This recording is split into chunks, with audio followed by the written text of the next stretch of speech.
घोटाला के कारण हुआ है, इसकी जांच आवश्यक है। सिर्फ इसी विभाग के अंदर नहीं, तमाम वर्क डिपार्टमेंट का अंदर ये खेल हुआ है। और मैं बता दूं कि कई परत अब खुलेंगे। नमस्कार, आप न्यूज फाउंडेशन देख रहे हैं। मैं हूं आपके साथ वंदना। बिहार विधानसभा के नेता प्रतिपक्ष विजय कुमार सिन्हा ने एक बार फिर से लालू नीतीश पर तंज कसा है। विजय कुमार सिन्हा ने कहा कि तेजस्वी यादव सदन में 70 घोटालों की जिक्र करते थे, आज मौन है। आज जो सरकार है वह घूसखोरी की सरकार है। यही नहीं, विजय सिन्हा ने आगे कहा कि अगुवानी घाट पुल का विभागीय जांच कराकर जो है सरकार खानापूर्ति कर रही है। कमीशन खोर सरकार है। सरकार बिहार के सभी पुलों की जांच कराए और पुल का लाइफ कितने दिनों का है लोगों को बताए। आगे हम आपको छोड़े जाते हैं कि क्या कुछ कहना है नेता प्रतिपक्ष विजय कुमार सिन्हा का। घोटाला के कारण हुआ है, इसकी जांच आवश्यक है। सिर्फ इसी विभाग के अंदर नहीं, तमाम वर्क डिपार्टमेंट का अंदर ये खेल हुआ है। और मैं बता दूं कि कई परत अब खुलेंगे। मैं तो बिहार की जनता से भी अपील करना चाहता हूं कि बिहार के अंदर खास करके विकास में जो घोटाला और भ्रष्टाचार की जानकारी की साक्ष्य है, विपक्ष के जिम्मेवारी हमारी है। आप उपलब्ध कराएंगे, सरकार को उस जिम्मेवारी के साथ जवाब देने के लिए वादा करेंगे। और उन जनता की सूचना पर सरकार को थोड़ी सी भी नैतिकता बची है। भ्रष्टाचार में जीरो टॉलरेंस की बात करती है, तो स्पष्ट तौर पर इन तमाम प्रश्नों का जवाब दे। और इनकी संलिप्तता अगर जो इसमें नहीं है तो सीबीआई से जांच कराए सरकार। और सीबीआई से जांच कराने के बजाय फिर देखिएगा बहुत जल्दी पहले भवन निर्माण विभाग में आग लगा था और आरडब्ल्यूडी का सारा फाइल जल गया। अब पथ निर्माण विभाग में भी आग लगेगा और उसका भी फाइल जलेगा। जांच कमेटी बनेगी, रिपोर्ट नहीं आएगा। ये भ्रष्टाचार का बड़ा खेल बिहार के अंदर चल रहा है। और इन भ्रष्टाचारियों की जमात घबराहट में उसको बचाने का एक नया रास्ता विभागीय ऑडिट के माध्यम से, जांच के माध्यम से उसको बचाने का एक रास्ता खोला है। ये घोर निंदनीय है। सीबीआई से जांच के लिए हम बाध्य करेंगे सड़क से सदन तक। और सरकार को सीबीआई से जांच कराना चाहिए और इससे जुड़े हुए जो लोग हैं उनके भी संपत्ति की जांच हो। मैं तो कह रहा हूं कि भारतीय जनता पार्टी खुल करके जांच की मांग कर रही है। सीबीआई से आप जांच कराने में क्यों भाग रहे हैं? कोई भी मंत्री हो, जांच तो सबके लिए है।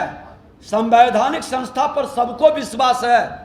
भारतीय जनता पार्टी तो जब पक्ष में रहा है या सत्ता में रही है, संवैधानिक संस्था का सम्मान किए हैं। भाग तो आप रहे हैं। उन्हीं के उप मुख्यमंत्री जी 70 घोटाला सदन में आप लहराते थे। आप प्रकरण घोटाला का खूब जिक्र करते थे। आज क्या हो गया है? क्या शेयरदारी उनकी बढ़ गई इसलिए मौन हो गए हैं? और आज पुल से जुड़ा हुआ प्रश्न है और प्रवक्ता का जवाब हमारे प्रवक्ता देंगे। जब अप्रैल 22 में इसी पुल का सुल्तानगंज के तरफ गिरा था तो सदन में विधानसभा अध्यक्ष मैं थे। मामला उठा था, जांच की रिपोर्ट सदन पटल पर रखने के लिए भी कहा गया था। साल भर से ऊपर हो गया, क्यों नहीं रखा गया? जांच रिपोर्ट में इतना विलंब का कारण क्या है? 1 वर्ष से ज्यादा हुआ, उसके बाद जांच रिपोर्ट आती है। किसके दबाव में ये रुका रहा? और उसके बाद आप उसी कंपनी को महात्मा गांधी सेतु 17,094 करोड़ की लागत से दिया गया। शेरपुर दिघवारा 6 लेन पुल 3012 करोड़ की लागत से दिया गया। नया विक्रमशिला पुल 998 करोड़ की लागत से उनको फिर मिला। मोकामा पुल 1161 करोड़ की लागत से मिला। और 700 करोड़ का जो अगवानी घाट सुल्तानगंज पुल था उस 1717 करोड़ तक कैसे पहुंचा?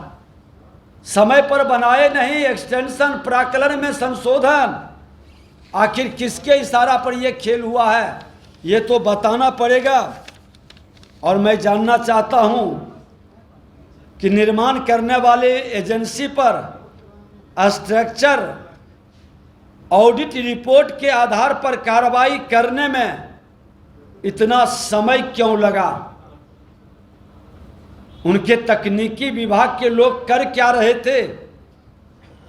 और अब तो सच्चाई ये है कि ऑडिट के नाम पर समय बिताने की चाल और बचने का खेल मुख्यमंत्री जी आपने शुरू कर दिया है। ये भ्रष्ट संस्था को बचाने का खेल आपने शुरू किया है। निर्माण कार्य में देखरेख करने वाले तकनीकी अभियंता और पदाधिकारी की सूची सरकार जारी करे और उनकी संपत्ति की भी जांच करा ले। स्पष्ट हो जाएगा पथ निर्माण विभाग के अंदर 2 तो 3 बड़े इंजीनियर पकड़ाए थे, करोड़ों का रुपया पकड़ाया था। क्या हुआ? कैसे उस मामले को दाबा गया, छुपाया गया? ये पैसा किन लोगों तक पहुंचता था, ये स्पष्ट करे सरकार। मुख्यमंत्री जी, तहसीलदारी की जो खेल बिहार के अंदर हो रही है, जनता की गाढ़ी कमाई का बिहार की जनता जानना चाहती है। और उससे भी बड़ा गड़बड़ी कि निविदा प्रक्रिया में बड़ा घोटाला है। सच्चाई तो ये है कि एसपी सिंघला जैसे इनके चहेते कंपनी के इंजीनियर ही निविदा पेपर तैयार करते हैं। उनके सलाह पर तैयार होती है, उनके हिसाब से तैयार होती है, ताकि उन्हीं को ये टेंडर मिल सके। और प्राक्कलन इतना रिच बनाया जाता है कि अगर जो वो 25% लेस पर भी ले तो उनको घाटा नहीं होगा। दूसरे लोग हिम्मत ही नहीं जुटा पाएंगे। आज भागलपुर का प्राक्कलन इतना रिच बना कि 25% लेस पर लिया गया है। इसकी जांच हो और एसपी सिंघला के अकाउंट का भी जांच हो, ताकि इसके द्वारा कमीशन किनको किनको गया है ये स्पष्ट हो जाएगा। जब जांच सीबीआई से या हाईकोर्ट के सिटिंग जज से ये कराते हैं तो स्पष्ट हो जाएगा कि ये पैसा कहां कहां गया है। सरकार में बैठे किन किन लोगों के जिम्मे ये घोटाला का पैसा गया है।